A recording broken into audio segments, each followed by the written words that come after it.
Jacob Wilkins back here in Portland as the Rumble Ponies close out this regular season with Reid Brignac. And Reid, you look at last night, that reminded me of the games here in May.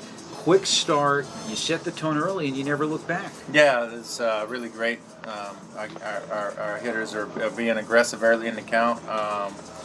And hitting the right ball pitches they should be hitting, and doing some damage early, which was awesome. The bullpen's been great of holding the lead the last couple nights. So, hopefully we keep that trend going. How about a couple of guys that have really seemed to perk up of late, Clifford and Jet Williams? Yeah, good to see both of those guys, finishing strong. Jet just getting back from injury. And,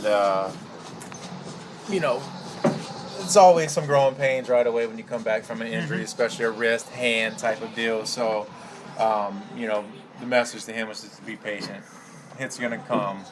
And last night was a great example of him, barreling up some balls, getting some good hits, having some quality at bats. So, he'll be perfectly fine. And then, Cliff has turned it up.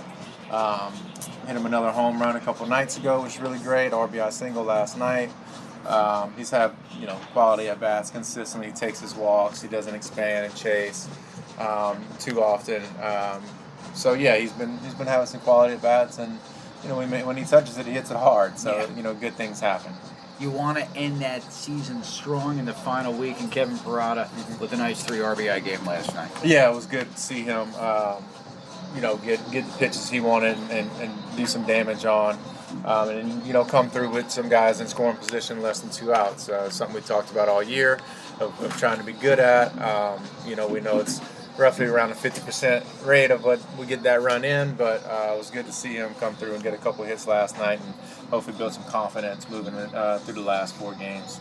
How about Jonah Tong? Obviously, it was an incredible debut, but even a start like last night where he's got a battle, I would think that shapes up to be a good experience as he heads into the offseason. For sure. Running smooth every time doesn't really give you a whole lot to learn from.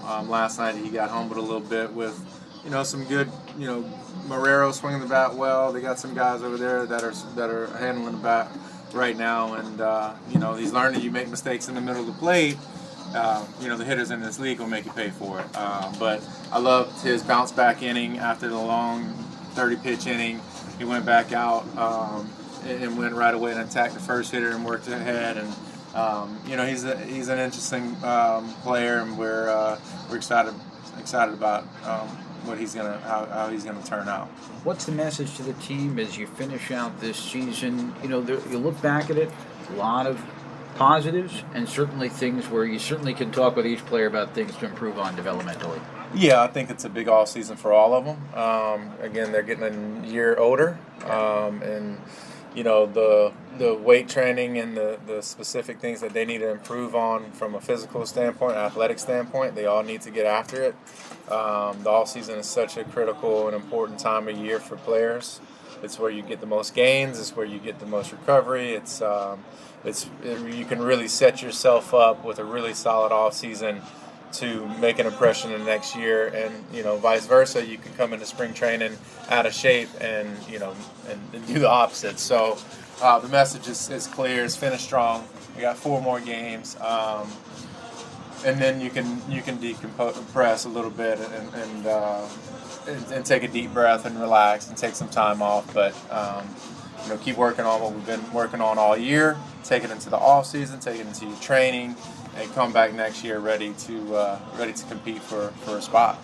And it's about having a plan too, right? Because it's goal setting. You're not around these guys every day in the off season, and it requires that self-discipline to say, here's where I'm giving myself an honest assessment of the year, right? And here's what I'm looking to build on. Absolutely, and you got to take those things and you got to implement them into your work, right? And those guys that are dedicated to their off-season training and dedicated to improving their swings or their first step quickness or glove work or whatever it is that specifically they need to improve on, if they tackle those things in off-season and come into spring training better at those things, then we know from an organization standpoint that they're working hard and they're getting after it and they're doing what's needed to be done. Well, Reid, I'm sure we'll see you over the next few days, but from an on-air standpoint, thanks as always. In year 3 of being so generous, always enjoy our conversations. Likewise, and I appreciate it.